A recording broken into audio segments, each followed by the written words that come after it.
ଆଗକୁ ପ୍ରଥମାଷ୍ଟମୀ ଆସୁଛି ସତରେ ଆମ ପିଠାପଣା ଆମର ଗର୍ବ ଆଉ ହଳଦୀ ପତ୍ର ପିଠା ଯୋଉଟା କି ହଳଦୀ ପତ୍ରରେ ଏତେ ଔଷଧୀୟ ଗୁଣ ଅଛି ମୁଁ କଣ କହିବି।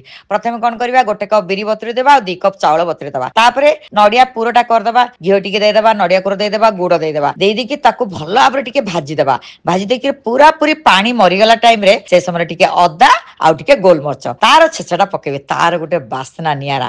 ବର୍ତ୍ତମାନ ଦେଖନ୍ତୁ ପୁର ପ୍ରସ୍ତୁତ ହେଇଗଲା ବର୍ତ୍ତମାନ ବିରି ଚାଉଳ ମୁଁ ବାଟି ଦେଇଛି ତାକୁ ପ୍ରାୟ 7-8 ଘଣ୍ଟା ଖଣ୍ଡେ ବାହାରେ ରଖିଦେବେ ଏମିତି ଟିକେ ଫୁଲିବା ଦରକାର କିନ୍ତୁ ଖଟା ହବନି କାହିଁକି ଏଟା ମିଠା ଜିନିଷଟା ତିଆରି ହବ।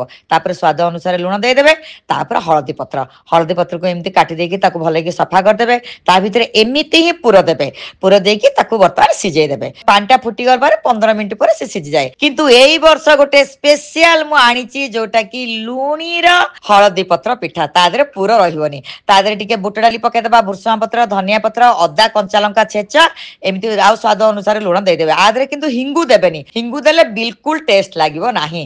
ତାପରେ ହଳଦୀ ପତ୍ରରେ ଏମିତି ପକେଇକି ଦେବେ ତା ସାଙ୍ଗରେ ଗୋଟେ ସ୍ପେଶାଲ ଚଟନି ସେଟା ହଉଛି ବୁଟ ଡାଲି ଶୁଖିଲା ଲଙ୍କା ଆଉ ଲୁଣ ପକେଇକି ବାଟିଦେବେ ତାପରେ ଛୁଙ୍କ ଦେଇଦେବେ।